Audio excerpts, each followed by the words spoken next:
My name is Zach Christie, and I attend South Dakota School of Mines and Technology. So pretend you're me, and it's 1:30 a.m., and your messed up sleep schedule has your body thinking that it's lunchtime. The cafeteria is closed, along with every other respectable restaurant, and all you have to your name is a crumpled-up $5 bill you found in a dryer and half a liter of flat Mountain Dew. And it's been about 3 weeks since you've eaten anything that your local state penitentiary would legally be able to call a meal. You dig into the back of your closet for that cardboard box where you keep all your junk food, searching for something, anything, that qualifies as food. And your definition of food is rapidly expanding. So much so that you resort to grabbing one of these bad boys, the staple food of malnourished college students everywhere, ramen noodles. Now let me tell you, if you're about to eat ramen, your expectations and what you want out of a food item are already pretty low. Let's try and retain some of the joy we used to get out of life and see if we can't make this thing taste like something that doesn't qualify as inhumane as per the Geneva Convention. On a budget of under $3, I'm going to show you how to take something that barely qualifies as a sponge and turn it into something that pretty much qualifies as food.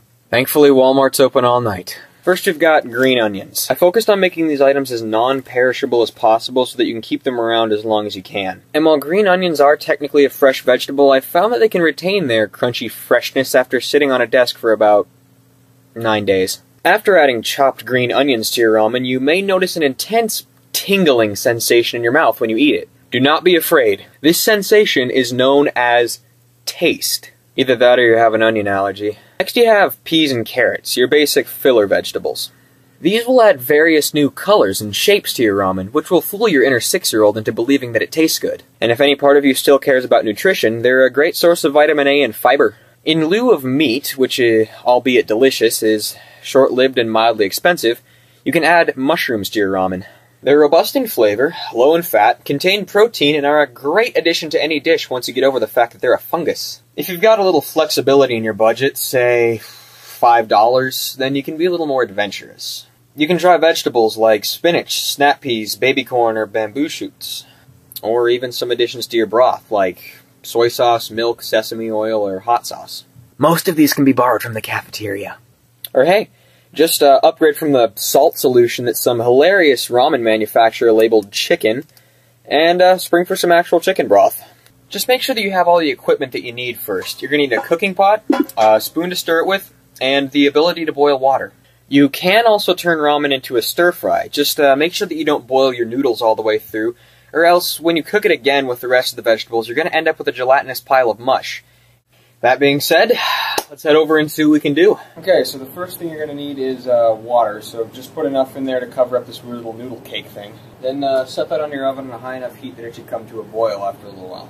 After it's set to cook, go ahead and get some of your other stuff ready, like your vegetables and such. To get your green onions ready, all you got to do is just take them out of the packaging, put them on a cutting board or plate, just kind of cluster them all together like this. Then you can just kind of take about 1 inch or so, maybe less, sections out of it. Then you get all these little pieces like this. And all you do with these is, once you got your chicken broth coming to a nice little rolling boil, you just toss these in, and they're a nice spice to add to it. Once noodles have been boiling for about 5 minutes, you want to take away a lot of that extra water that's in there so that you can have a more concentrated broth mixture.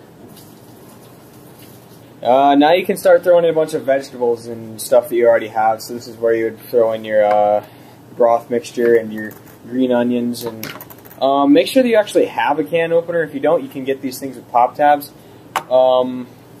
Because it's really hard to open a can without one. So we're going to add chicken powder, mushrooms, green onions, peas and corn. This is basically what your finished product should look like. Big round of applause. Looks much better than traditional ramen.